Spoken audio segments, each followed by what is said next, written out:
नमस्कार दोस्तों, स्वागत है आप सभी का संस्कार की ऑनलाइन क्लासेज में। मैं पवन स्वामी आपका हार्दिक स्वागत करता हूँ।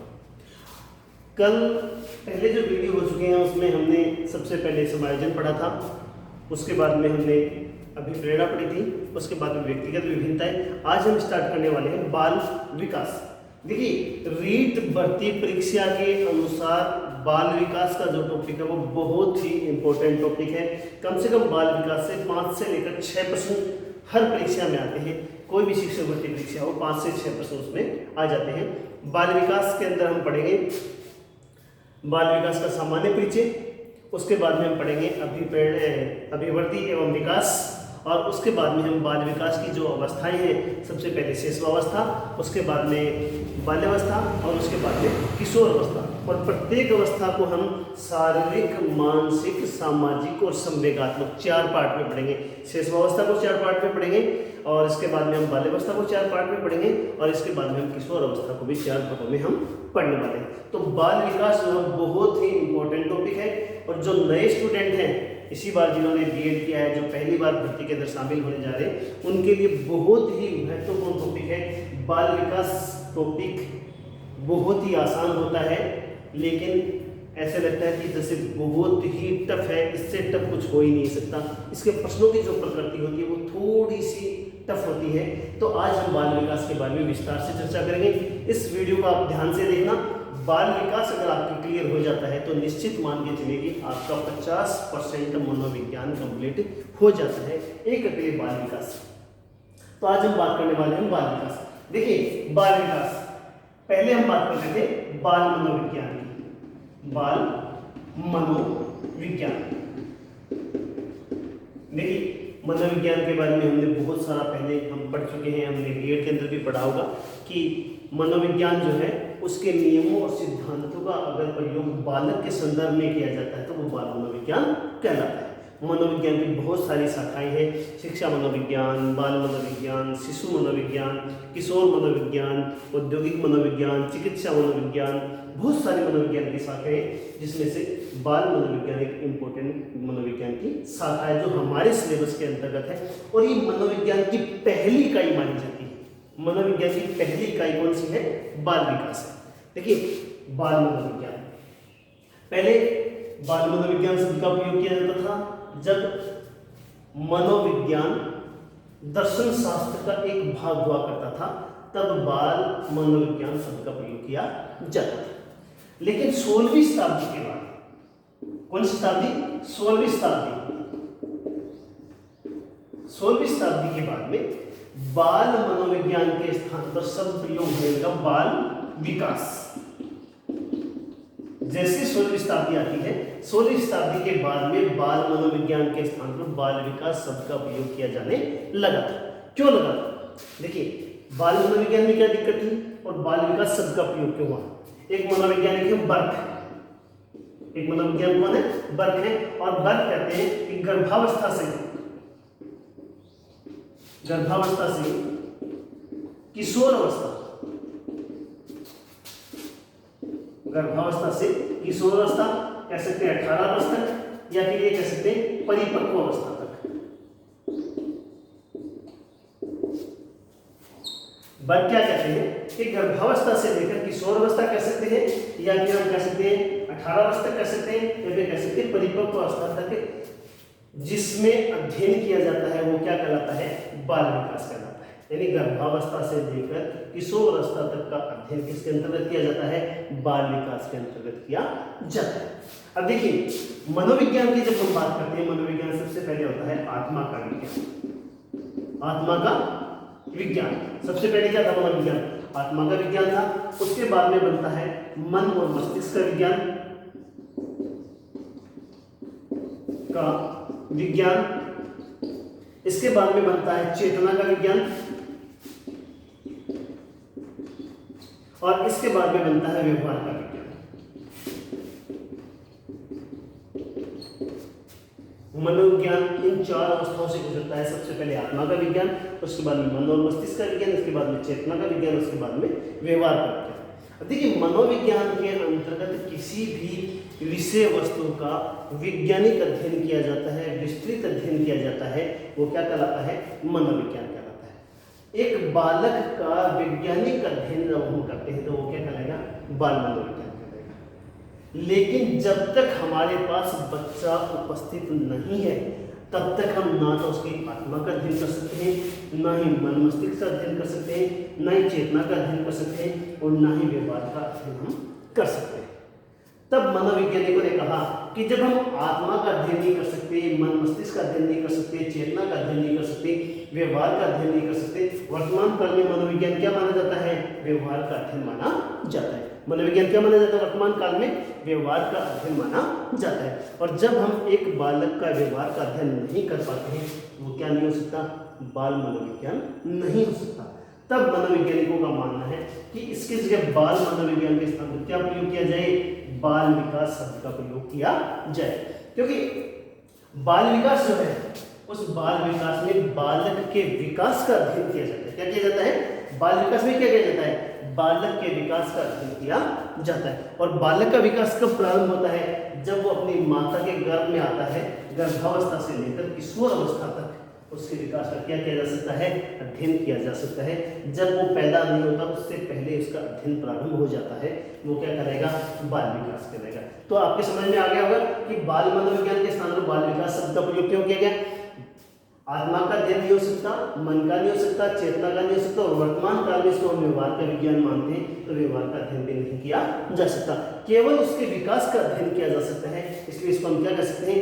बाल विकास शब्द का प्रयोग किया जाता है, बाल विकास इसको कहा जा सकता है। तो इतना आपके समझ में आ गया होगा। ये थोड़ी सी हम इसके पहले की हम बात कर रहे थे कि बाल विकास शब्द का प्रयोग क्यों किया गया। इसके बाद में हम आगे बढ़ते हैं।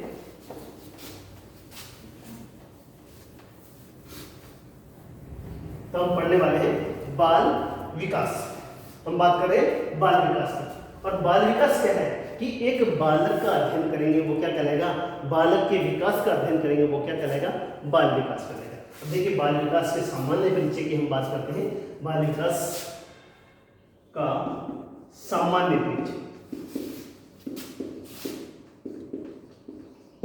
सामान्य परिचय की हम बात करते हैं तो सबसे पहले हम बात करते हैं कि 16वीं शताब्दी से पहले बाल मनोविज्ञान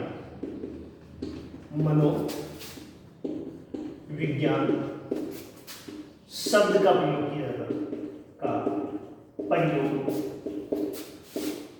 किया जाता था, जिसके बारे में हम बात कर चुके हैं कि 16वीं शताब्दी से पहले क्या किया जाता था?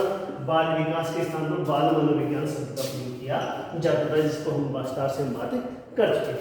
उसके बाद में आते हैं हम 18वीं शताब्दी। इसको 3 भागों में मुख्य रूप से बाल विकास का जो सामान्य परिचय है उसको हम 3 भागों में देखेंगे, 3 अवस्थाओं में देखेंगे। सबसे पहले हम बात करते हैं 18वीं शताब्दी। और 18वीं शताब्दी में एक मनोवैज्ञानिक आते हैं पेस्टोलॉजी।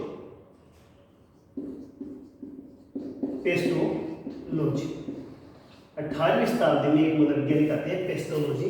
और पेस्टोलॉजी ने सर्वप्रथम बाल विकास का वैज्ञानिक विवरण प्रस्तुत किया। सबसे पहले पेस्टोलॉजी ने और वैज्ञानिक विवरण प्रस्तुत किया था। किसने किया था? सबसे पहले किसने किया था? वैज्ञानिक अध्ययन कर सकते हैं, वैज्ञानिक विवरण कर सकते हैं। वैज्ञानिक अध्ययन करने का जो सबसे पहले जो श्रेय दिया जाता है उसको दिया जाता है पेस्टोलॉजी को दिया जाता है। कौन सी शताब्दी में? 18वीं शताब्दी में। और अगर हम सन की बात करें तो वो 1774 की हम बात कर सकते हैं। सबसे पहले बात कि सबसे पहले पेस्टोलॉजी नामक मनोवैज्ञानिक ने बाल विकास का वैज्ञानिक अध्ययन जो है या वैज्ञानिक विवरण जो प्रस्तुत किया था, वैज्ञानिक अध्ययन जो किया था वो सबसे पहले किसने किया था? पेस्टोलॉजी ने किया था। कौन सन में? 18वीं शताब्दी में। दूसरी बात इनके बारे में हम कर सकते हैं कि इन्होंने अपने 3.5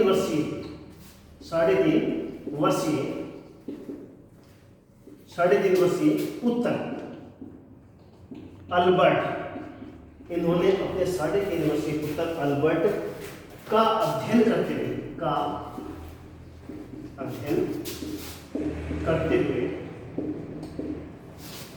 3.5 वर्षीय पुत्र अल्बर्ट का अध्ययन करते हुए इन्होंने जो है और एक बेबी बायोग्राफी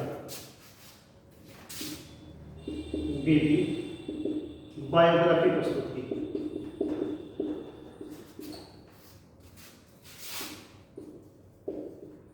साढ़े 3 वर्षीय की पेस्टोलॉजी ने सबसे पहले वैज्ञानिक अध्ययन किया कौन से सन में?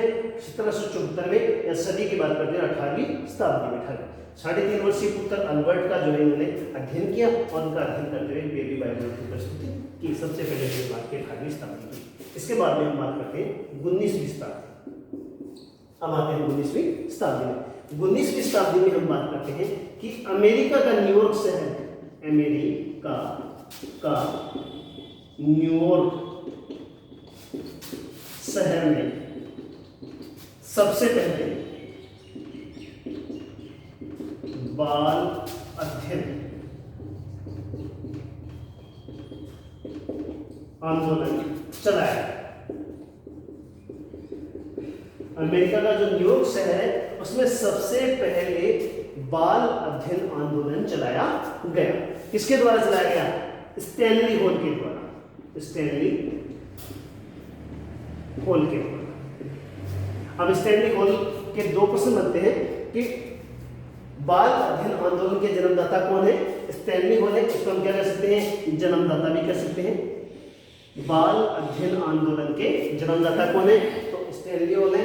अमेरिका के न्यूयॉर्क शहर में बाल अध्ययन आंदोलन किसके द्वारा चलाया गया? स्टैनली हॉल ने चलाया गया। इसके बाद में हम बात करते हैं इस बाल अध्ययन आंदोलन के द्वारा दो समितियां बनाई गई। एक बाल अध्ययन समिति, एक समिति क्या बनाई थी? बाल अध्ययन समिति। इसको हम कह सकते हैं चाइल्ड स्टडी सोसाइटी। पहली समिति जो बनाई गई थी बाल अध्ययन समिति, चाइल्ड स्टडी सोसाइटी, और दूसरी जो समिति बनाई गई थी बाल कल्याण समिति। दूसरी समिति बनाई गई थी बाल कल्याण समिति, चाइल्ड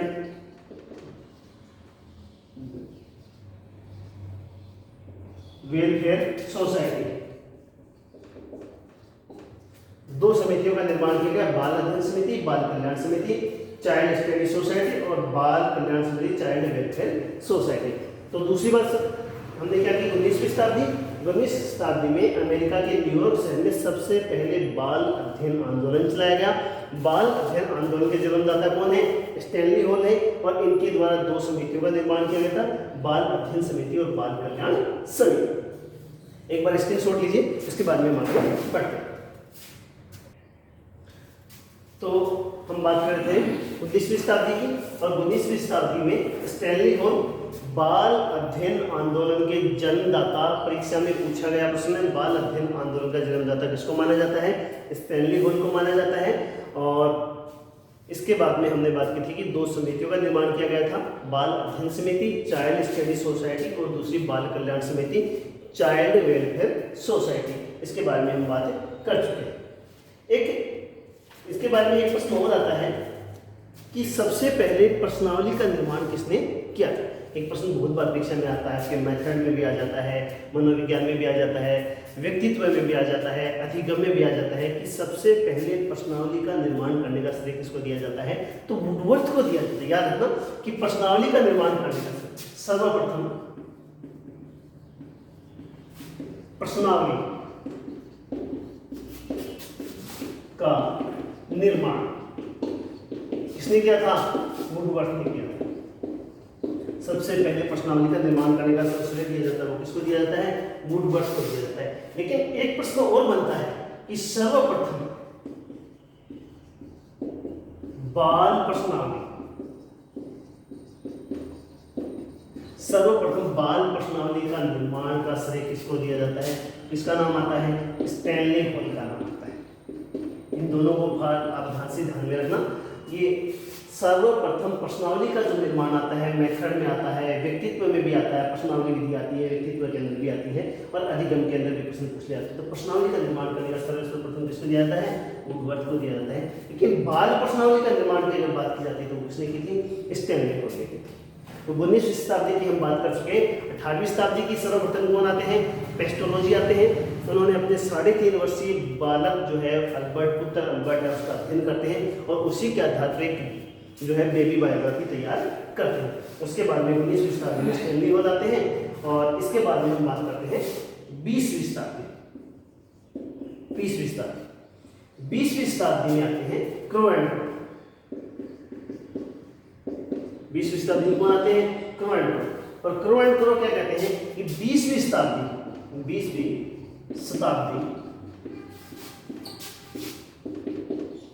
बालक की शताब्दी कहलाती है।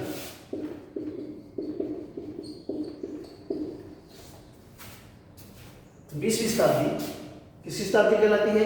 बालक की शताब्दी कहलाती है। किसने कहा था? क्रो एंड क्रो में बहुत बार परीक्षा के अंदर प्रश्न पूछा जा चुका है। लगभग 2011 से पहले तो कई बार प्रश्न पूछा गया है। 2011 के बाद में तो कम पूछा गया है, लेकिन 2011 से पहले बहुत बार पूछा गया है कि बालक की शताब्दी किसको कहा जाता है? तो किसको कहा जाता है? 20वीं शताब्दी का 2 प्रश्न बनते हैं कि बालक की शताब्दी कौन सी शताब्दी है? 20वीं शताब्दी। किसने कहा है? क्रो एंड क्रो ने कहा है। अब देखिए कई बार प्रश्न आता है कि ये क्रो एंड क्रो क्या है? एक आदमी है, 2 आदमी है, तो क्रो एंड क्रो जो है वो 2 है, 2 मनोवैज्ञानिक है। एक है लिस्टर क्रो और एक है एलिस क्रो। एक तो लिस्टर क्रो और एक एलिस क्रो, 2 मनोवैज्ञानिक है और दोनों ने मिलकर जो कहा था कि 20वीं शताब्दी जो है बालक की शताब्दी कहलाती है। इसके बाद में हम एक छोटी सी बात और करते हैं कि एक रूसो की पुस्तक है, रूसो की पुस्तक इंपोर्टेंट है। क्या नाम है? इमाइली। रूसो की पुस्तक है जिसका नाम है इमाइली और इस इमाइली में बच्चों की शिक्षा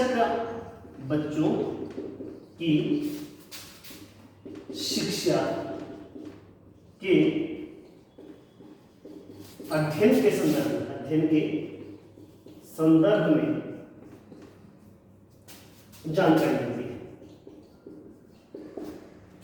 ठीक है, रूसो जो है, रूसो की जो पुस्तक है इसका नाम है इमाइली। परीक्षा के अंदर पॉलिटिकल में भी कई बार आता है, हिंदी में भी आ जाता है। ये रूसो जो है, अरस्तु, रूसो, प्लेटो, ये मनोविज्ञान में भी आते हैं। तो इमाइली जो पुस्तक है उसके अंदर बच्चों की शिक्षा कैसे होनी चाहिए, बच्चों को कैसे शिक्षा दी जाए, इसके बारे में बात की जाती है। तो हम बात कर रहे थे बाल विकास के सामान्य परिचय की। 16वीं शताब्दी से पहले बाल विकास के स्थान पर बाल मनोविज्ञान शब्द का प्रयोग किया जाता था। 18वीं शताब्दी में आते हैं पेस्टोलॉजी, जिन्होंने अपने 3.5 वर्षीय पुत्र का अध्ययन किया और अध्ययन करने के बाद में जो है उन्होंने एक बेबी बायोग्राफी प्रस्तुत की। इसके बाद में आते हैं 19वीं शताब्दी में आते हैं स्टैनली और बाल अध्ययन आंदोलन के जन्मदाता कहे जाते हैं। एक दूसरी बात जो है, सबसे पहले और बाल सुधार गृह, मैंने पहले वाले वीडियो में भी बताया था कि बाल सुधार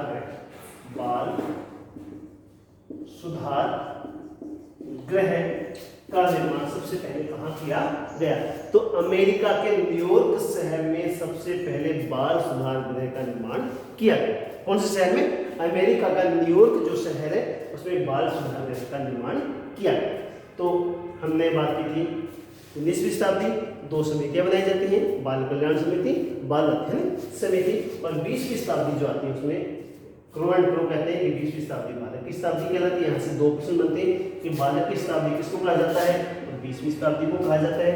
एक प्रश्न बनता है कि बालक की शताब्दी को 20वीं शताब्दी को बालक की शताब्दी किसने कहा है? तो क्रो एंड क्रो ने कहा। ये क्रो एंड क्रो 2 मनोवैज्ञानिक, एक लिस्टर क्रो और एक एलिस क्रो। रूसो की पुस्तक इमाइली में भी बच्चों की शिक्षा के संदर्भ में जानकारी मिलती है। स्क्रीनशॉट लीजिए, इसके बाद में आगे बढ़ते हैं।